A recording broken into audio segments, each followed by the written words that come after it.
Si, comme on l'a pu l'entendre, Marjorie Wellich invente des formes dont on n'a jamais entendu parler, si elle invente des formes de langue dont on n'a jamais entendu parler, pour des formes de vie,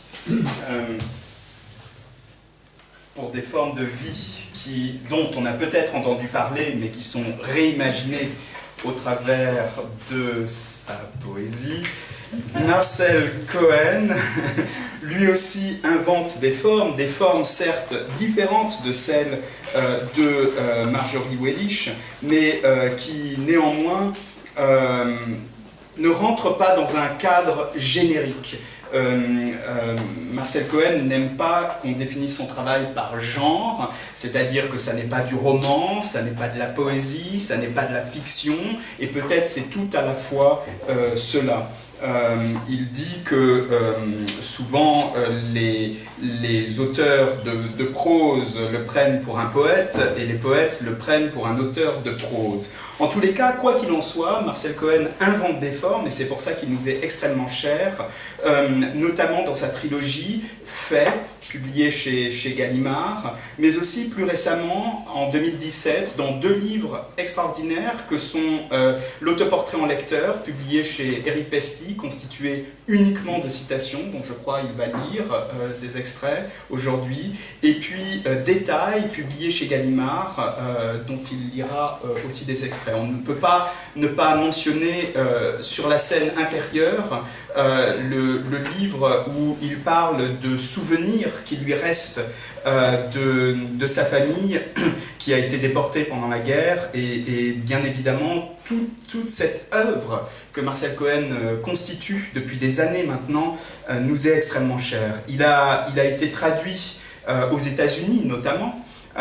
Donc, puisque Double Change, c'est poésie française, poésie nord-américaine, il a été traduit dans bien d'autres langues, mais on va parler des traducteurs américains. Par exemple, Sid Corman l'a traduit, une traduction a été également publiée chez Burning Deck, ou encore Brian Evanson, également chez Black Square Editions. Je crois que ça suffit.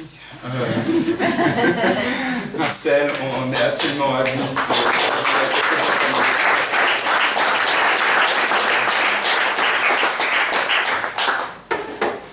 Merci. Inventer des formes, alors évidemment c'est très gentil de dire ça. Mon idéal serait la disparition de l'auteur. Et du micro. Alors peut-être on va refaire ce qu'on a fait pour Marjorie, à savoir que... Non, il faut que tu le laisses droit et que tu l'avances un petit peu. Je le laisse droit et que je l'avance un peu. D'accord. Merci. L'idéal pour moi serait la disparition de l'auteur. J'aurais beaucoup à dire sur ce sujet, mais en tout cas mes livres sont sous-titrés Fait, F-A-I-T-S. Ils sont tous vérifiables, je crois être le seul auteur qui cite toutes ses sources en fin de volume comme un universitaire. Je ne vais pas jusqu'à citer le numéro de page, mais je pourrais. Et en tout cas, tout ce que je vais lire, dans tout ce que je vais lire, rien n'est de moi, sauf la mise en forme, bien entendu. Et le second livre est entièrement fait de citations. Alors, je commence par lire des extraits de Détail, au pluriel, publiés en 2017. En 1943, le peintre Michel Cadoret et sa femme, amis du sculpteur américain Alexander Calder, sonnent à la porte du docteur Petiot, 21 rue Le Sueur, dans le 16e arrondissement de Paris. Madame Cadoret est médecin. Elle est aussi juive. Une bonne raison de quitter Paris occupé. Grâce à ses relations, Petiot se fait fort de procurer au couple de faux passeports et un passage pour l'Amérique du Sud. Comme aux autres candidats au départ, Il conseille de coudre devises et bijoux dans la doublure des vêtements et de n'emporter qu'un léger bagage. Au jour dit, le couple n'aura qu'à se présenter à son cabinet. Petiot se chargera du reste. C'est alors que Petiot s'absente pour aller chercher les formulaires que devra remplir le couple. Madame Cadoret en profite pour se lever d'un bond. « Fuyons au plus vite, murmure-t-elle à son mari, qui n'en voit pas l'utilité. Tout ne se présente-t-il pas pour le mieux ? Sur le trottoir, elle rappelle à son mari que Petiot se prétend chirurgien. Michel a-t-il fait attention à ses ongles ? Ils sont noirs de crasse. Jamais un chirurgien ne se négligerait à ce point, même s'il n'exerçait plus, expliqua-t-elle.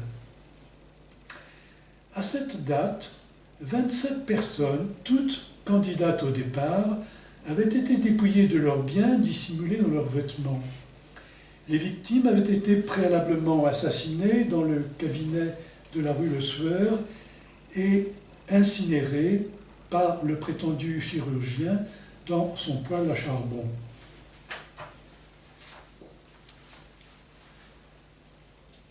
Monique, l'épouse de Robert Antelme, auteur de l'espèce humaine, confirmait l'anecdote suivante. Elle ajoutait « Robert était toujours ainsi ». Au cours d'un entretien, son mari déclare à un journaliste qu'à défaut de changer le monde, il appartient à chacun, et notamment aux rescapés des camps de concentration comme lui, de modifier au moins les petites choses qui sont en leur pouvoir. Des paroles qui semblèrent très obscures aux journalistes. Quelques semaines plus tard, les deux hommes se retrouvent dans un café. Ils commandent 2 express. Lorsque le garçon apporte la commande, la petite cuillère d'Antelme tombe à terre. Le garçon la ramasse et se précipite vers le bar pour en apporter une propre. « Inutile, lance Antelme, je ne prends jamais de sucre. » Mais le garçon est déjà loin et il n'a pas entendu. Lorsqu'il revient, le journaliste voit Antelme plonger sa petite cuillère dans sa tasse et remuer ostensiblement. « Je croyais que vous ne preniez pas de sucre, remarque le journaliste. »« C'est exact, répond Antelme, mais je ne veux pas donner au garçon l'impression qu'il s'est déplacé pour rien. »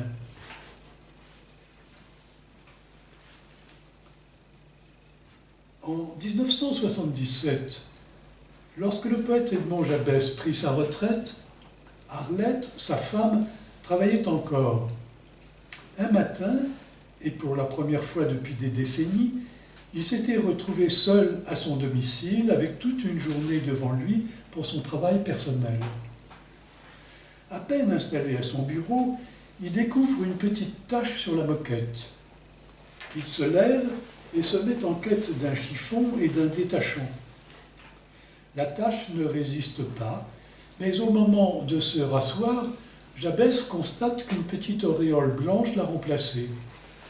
Il se lève de nouveau et reprend son chiffon pour tenter de l'atténuer. Il ne réussit qu'à l'agrandir un peu plus. Le soir, lorsque sa femme rentre, Jabès souffre d'un lumbago et il est d'une humeur massacrante. « As-tu bien travaillé ?» demande-t-elle avec beaucoup d'imprudence. « Comment ça, bien travaillé ? Tu ne vois donc pas que j'ai passé toute la journée à nettoyer la moquette ?»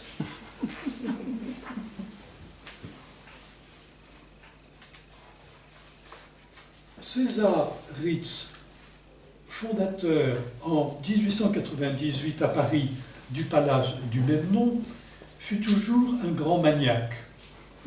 Il ne cessait de répéter que rien n'était plus sérieux qu'un détail.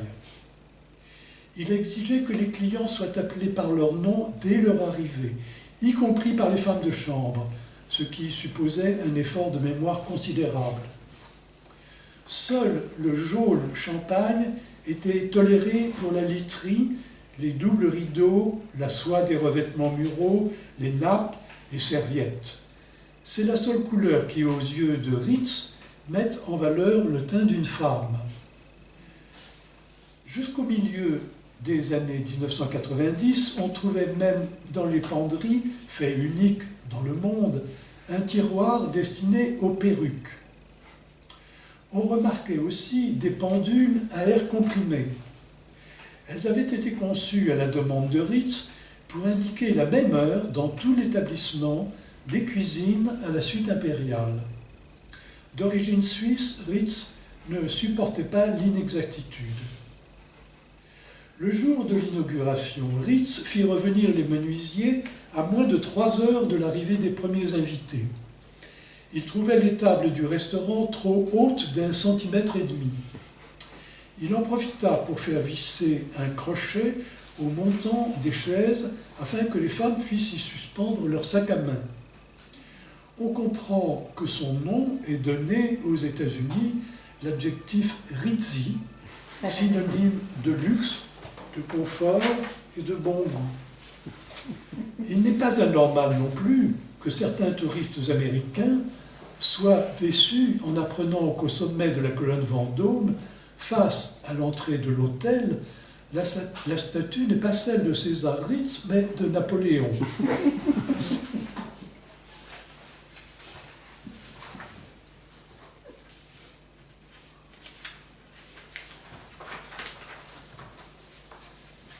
Lorsque, le 18 août 2008, Usain Bolt, aux Jeux olympiques de Pékin, remporte son 100 mètres historique, battant le record du monde en 9 secondes 69, soit 41 foulées d'une moyenne de 2 mètres 44, le lacet de sa chaussure gauche était dénoué. Usain Bolt avait donc autant de chances de battre ce record que de réaliser une contre-performance en raison de son déséquilibre. Il avait même beaucoup de chances de ne pas arriver du tout pour cause de chute. À ses débuts, l'actrice Katharine Hepburn jouait à Broadway dans une comédie. Au milieu de la pièce, elle chantait une berceuse. De l'autre côté de la rue, on construisait un immeuble de 60 étages et le chantier ne s'arrêtait jamais.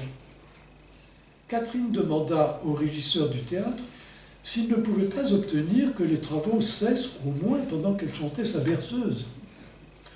On répondit au régisseur par un grand éclat de rire. « Très bien, annonça Catherine, j'irai voir le chef de chantier moi-même. » Personne ne connaît la teneur de leur dialogue, mais un accord fut trouvé. Il suffirait désormais au régisseur de sortir sur le trottoir et de siffler dans ses doigts au moment où l'actrice s'apprêtait à entonner sa berceuse pour que les travaux cessent sur le champ. La berceuse ne durait que quelques minutes, mais la comédie resta à l'affiche 6 mois. Personne n'a calculé ce que coûtèrent aux promoteurs les interruptions de travail de plusieurs dizaines d'ouvriers. Catherine Hepburn les remerciait en leur apportant chaque jour des biscuits qu'ils grignotaient pendant qu'elle chantait.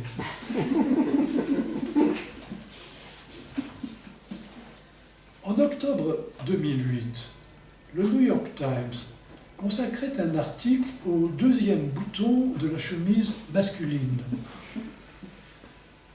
Excusez-moi. Selon l'auteur, le chic de ce vêtement dépend tout entier de la distance le séparant du pied de col.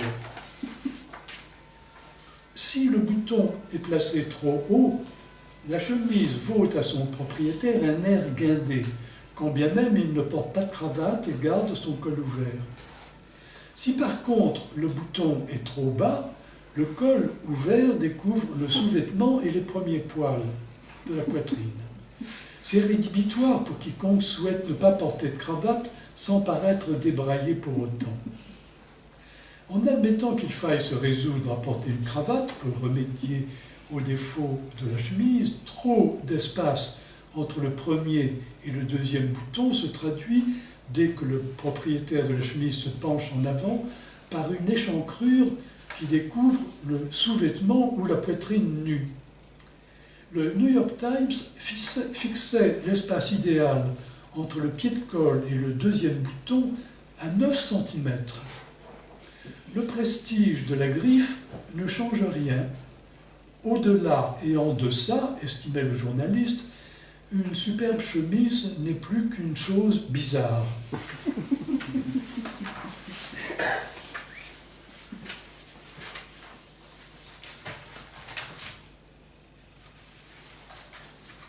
Sviatoslav Richter expliquait qu'il avait toujours refusé de choisir son piano, comme on le lui proposait souvent avant les concerts. Je joue avec ce qu'il y a, et c'est sur de très mauvais pianos que j'ai donné mes meilleurs concerts, remarque le grand interprète dans un film qui lui est consacré. Une seule fois, à New York, il accepta de choisir entre 12 instruments. Il estimait avoir été particulièrement mauvais ce soir-là. Pendant tout le concert, il ne put s'empêcher de se répéter qu'il n'avait pas choisi le bon piano. La claveciniste Huguette Dreyfus, pour sa part, possédait l'un des meilleurs clavecins anciens, un instrument du facteur Jean-Henri Hemsch datant du XVIIIe siècle.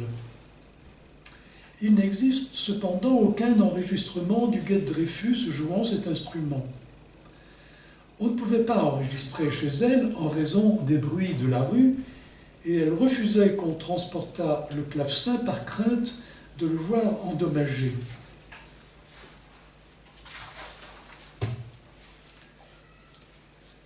Extrait d'un autre chapitre du même livre, sous la rubrique « Détails, gestes et paroles mémorables ». On sait très bien quel fut le bruit le plus violent jamais perçu par une oreille humaine. Il s'agit, le 27 août 1883, de l'explosion du volcan Krakatoa, situé entre les îles de Sumatra et de Java. On estime que la déflagration fut entendue sur un 12e de la surface terrestre et jusqu'à une distance de 5000 km. Elle rendit sourde pour le restant de leur vie des populations entières. Dans L'homme foudroyé, Blaise Cendrars note que les 26 lettres de l'alphabet permettent 620, 448, 017, 332, 394, 393, 367 000 combinaisons différentes. Comme ce nombre est à peu près illisible, Cendrars le traduit à l'aide de l'alphabet et l'arrondit pour ne pas compliquer inutilement la lecture. Des trillions, de billions, de billions, de millions. Un magazine hebdomadaire remarque que les 6 chaînes de télévision les plus regardées en France assassinent en moyenne 1000 personnes par semaine. C'est beaucoup plus de meurtres qu'un inspecteur de la brigade criminelle ne peut espérer en élucider en 40 ans d'une carrière bien remplie. Le philosophe Michel Serres note pour sa part qu'aux États-Unis, un adolescent de 14 ans a déjà vu 20 000 meurtres à la télévision. Quelles que soient les mœurs des sociétés disparues, c'est la première fois dans l'histoire de l'humanité que la sensibilité de la jeunesse est soumise à un tel traitement, remarque le philosophe. Les Tougous de Jakarta conservent de la présence portugaise une musique proche du fado. Mais interrogé, 25% seulement de la population sait où se trouve le Portugal. Faute de pouvoir répondre, un vieil homme lance à tout hasard à l'enquêteur. Le Portugal se trouve au ciel. En 1986, un dialogue se noue dans la bibliothèque de l'Académie des sciences de Budapest entre un chercheur hongrois, spécialiste du Tibet, et József Haïm Yerushalmi, historien et spécialiste de l'histoire juive. Il y a des semaines que les deux hommes se côtoient dans la grande salle de lecture. Leur voisinage, désormais, semble autoriser un début de familiarité. « Vous connaissez vraiment le tibétain ?» demande l'historien en guise d'introduction, et de manière un peu gauche, il en est convaincu. « Mais bien entendu, répond le tibétinologue, je suis même expert en 2 dialectes. Il n'existe hors du Tibet qu'un seul autre spécialiste de ces 2 idiomes, et de toute évidence, il est seul à pouvoir critiquer mes travaux. » Yerushalmi explique que depuis cette rencontre, il s'était pris à rêver d'une spécialité si restreinte qu'elle ne lui vaudrait, au pire, les reproches que d'un seul autre universitaire au monde.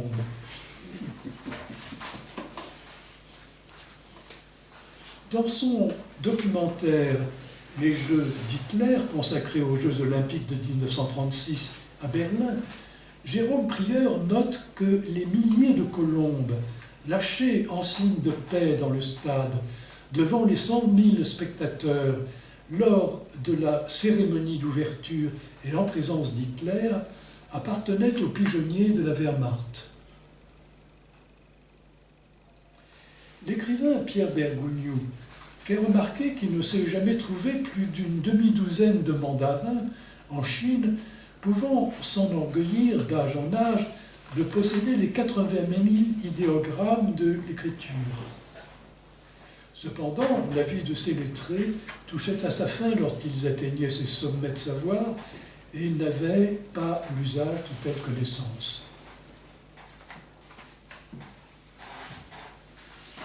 Le 21 septembre 1938, un habitant de West Hampton Beach, dans le Rhode Island, reçoit par la poste un baromètre commandé par correspondance à la firme new-yorkaise Abercrombie & Fitch. Le baromètre est bloqué sur l'indication ouragan, et comme il fait beau et que l'aiguille refuse de bouger lorsqu'il tapote l'appareil, l'acheteur en déduit que celui-ci est défectueux. Il écrit une lettre à la firme new-yorkaise pour se plaindre et va la poster. Lorsqu'il revient, sa maison a disparu, emportée par l'ouragan que signalait le baromètre.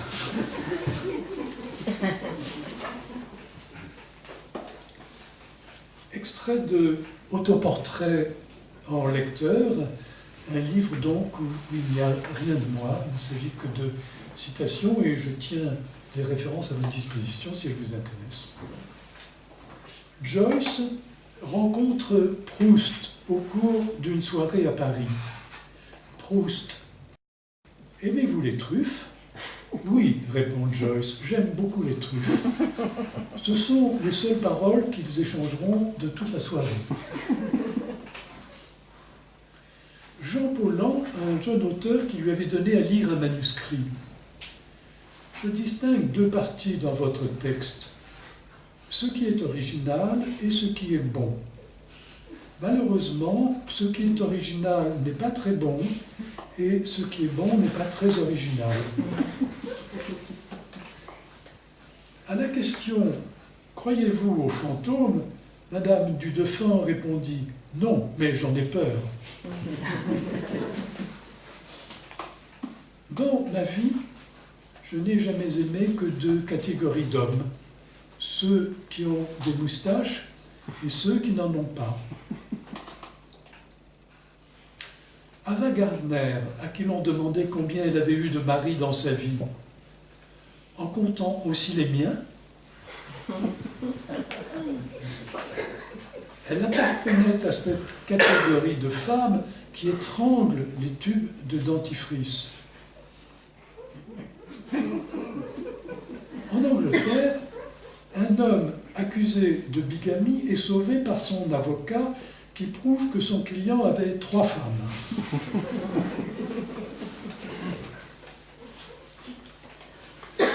Chaque fois que passe à fond de train dans la rue un jeune motocycliste, une envie irrésistible me prend d'agiter les bras dans sa direction en signe d'alarme et de l'arrêter pour lui soumettre avec une politesse extrême les 3 questions suivantes.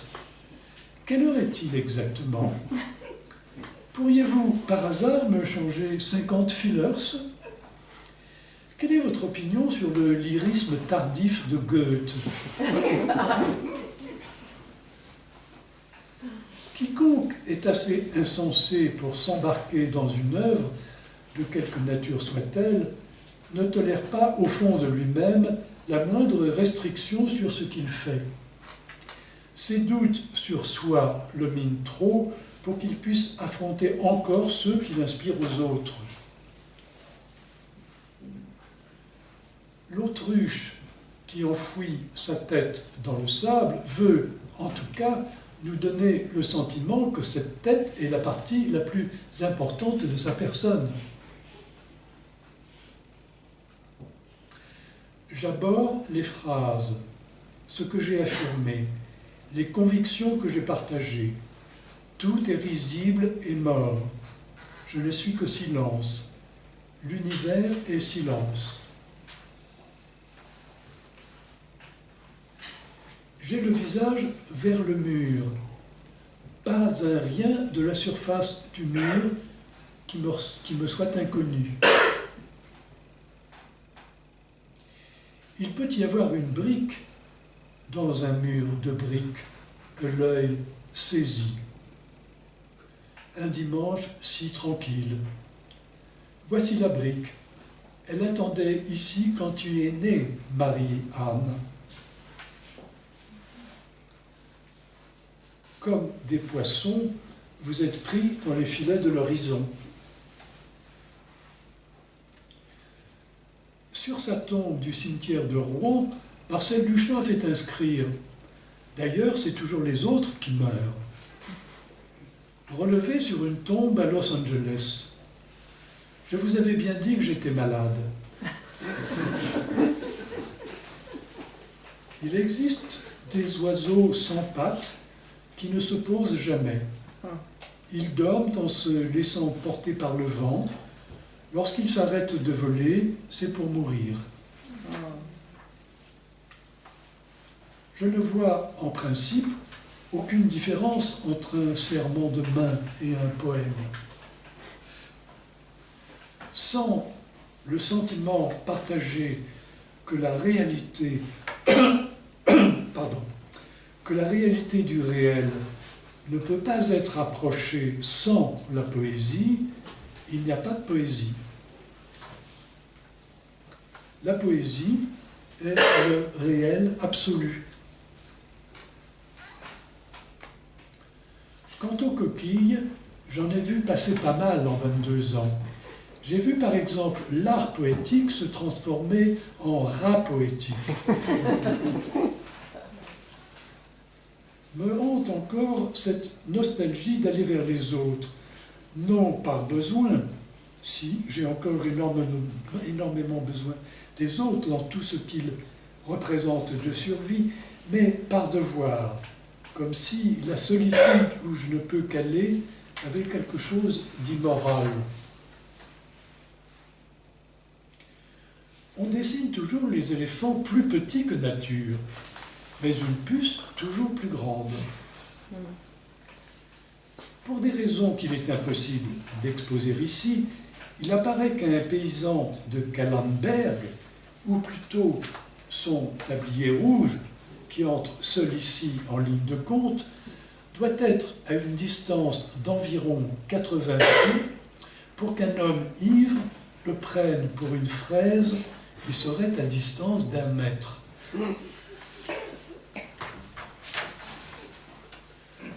Mon regard est fait pour regarder devant moi, pour regarder le ciel, pour regarder les autres et non pour me regarder moi-même.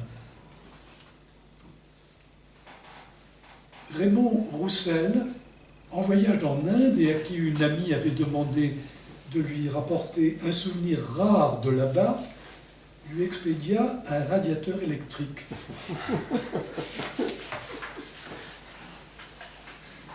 La vie n'est pas stable, elle est fluide. Pour la rencontrer, il faut plonger. Parmi les mammifères, seul l'homme a des oreilles qui n'expriment aucune émotion. On ne peut pas dicter un aphorisme à une dactylo. Cela prendrait trop de temps. Sur les 20 000 tonnes d'argent extraites chaque année dans le monde, 5 000 servent à des usages aussi contestables que les chaussettes anti-odeur.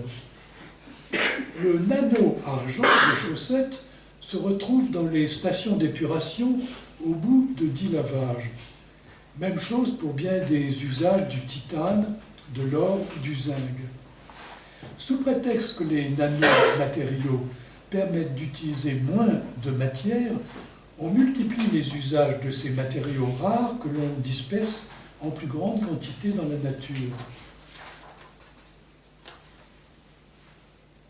La mère du peintre Sal Tombly à son fils, qu'elle voyait toujours si mécontent de sa propre peinture lorsqu'il était jeune et que son travail angoissait terriblement. Mais pourquoi t'acharnes-tu donc à faire quelque chose qui t'angoisse à ce point? Pourquoi ne pas faire plutôt quelque chose qui te rendrait heureux? Quand j'écris, je me raconte à moi-même quelque chose dont, curieusement, je n'avais pas connaissance auparavant.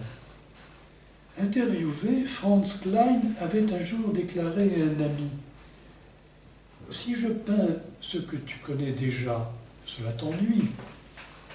Si je peins ce que je sais faire, c'est moi que cela ennuie. Je peins donc ce que je ne sais pas faire. Eh bien, c'est aussi mon cas. J'écris ce que je ne sais pas écrire. » Après un concert, une femme s'approche de Jascha Heifetz pour le féliciter. « Puis-je me permettre de vous demander quel violon vous jouez ? » « Un Stradivarius, madame. »« Ah, alors ça explique tout. »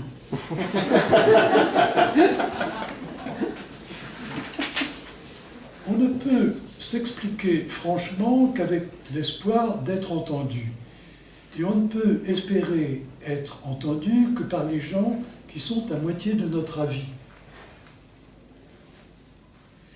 Quel est l'âge de ce squelette de dinosaure? 260 millions d'années et 6 mois. Pourquoi 6 mois? Parce que je suis guide dans ce musée depuis 6 mois et que l'étiquette n'a pas été modifiée depuis. Il existe une entente tacite entre les générations passées et la nôtre. Sur Terre, nous avons été attendus. À nous, comme à chaque génération précédente, fut accordée une faible force messianique sur laquelle le passé fait valoir une prétention. En 1914, l'atelier de Picasso est cambriolé à Montrouge. Les malfaiteurs emportent du linge et des petites cuillères. Picasso, cela aurait été vraiment merveilleux si un véritable cambrioleur avait volé des toiles et des dessins. L'écrivain, essayiste et traducteur George Arthur Goldsmith raconte qu'en 1950-51, son beau-frère, qui est professeur de philosophie, lui demande de l'accompagner jusqu'à la fameuse hutte où Heidegger se retire dans la forêt noire. À 50 mètres de la hutte, son beau-frère se ravise. « Attends-moi plutôt ici, avec tes idées sur Heidegger, inutile que tu rentres. » Georges Arthur attend donc seul sur le chemin menant à la hutte lorsqu'un petit chien blanc surgit, vient à sa rencontre et lui fait fête. Georges Arthur ne peut s'empêcher de s'écrier, pour lui seul mais à haute voix, « Tiens, voilà le chemin de l'être. » Quelquefois, je rêve que je suis éveillé, et c'est comme si je rêvais le rêve de mon rêve. Au nom de la République, vous êtes décoré de la croix de l'ordre des feuilles mortes.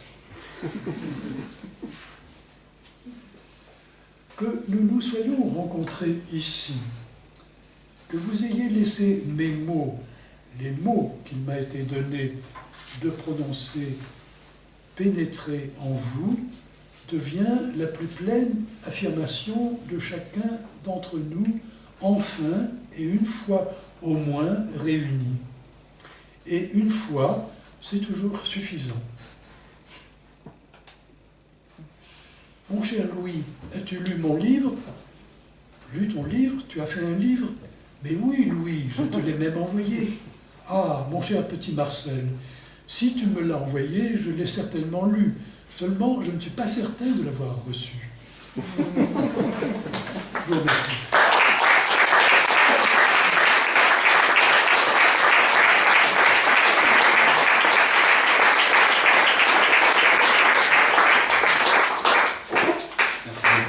Marcel, je reviens avec ma chemise bizarre. Donc merci tant et surtout acheter l'autoportrait en lecteur à la fois pour ce livre magnifique et aussi c'est un, disons, ce qu'on appelle un petit éditeur qui publie ça, Eric Pesty, et il a grand mérite. Donc en tous les cas, merci beaucoup d'avoir assisté à cette lecture. Notre prochaine lecture aura lieu le 8 juin avec Eleni Sekelianos et Claro. Avant cela, il y aura un vernissage, le vernissage de l'exposition de la photographe Diana Michener, le 5 juin à la Galerie EOF, et d'autres lectures à venir en juin et en juillet. Merci à vous et bonne soirée.